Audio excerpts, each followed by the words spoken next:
Are you a good guy or a bad guy? Today we're watching Tony, about the early life of world-renowned chef Anthony Bourdain. I'll see you in the lobby after the show.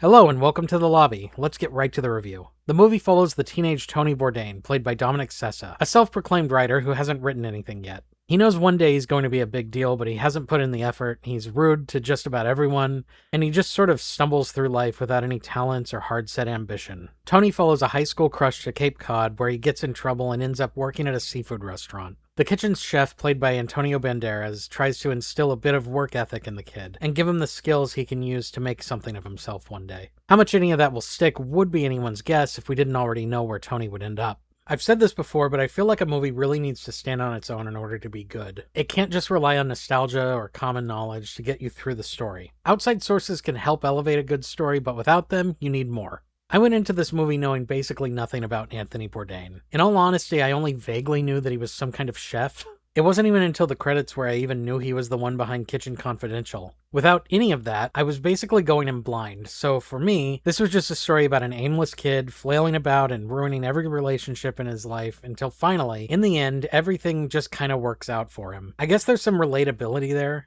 I feel like a lot of people have probably gone through a similar arc in their lives as they tried to figure themselves out. But the movie doesn't really do much more than what we've seen 1,000 times over in other films. It doesn't elevate the biopic in any way or do anything truly remarkable in the way of storytelling. If it wasn't a biopic and these characters were just characters, it would come off pretty generic and uninteresting. And since I don't know the guy it's based on, that's pretty much what it was for me. It's not a bad film, I will say that. Dominic Sessa and Antonio Banderas are both good in the film. I don't see them standing out by the time award season rolls around, but they do the job perfectly fine. Sessa was phenomenal in The Holdovers, so I can see the Academy maybe nominating him just to make up for not nominating him then. And Banderas has always been great. I think it's just difficult when your main character is so aloof to avoid the film itself feeling just as aimless. I wanted to find the characters and premise compelling, but I just sat there most of the movie annoyed at the choices this guy was making and wishing he'd stop harassing that poor girl he was chasing. And then it ends right before the actual interesting part of his life begins.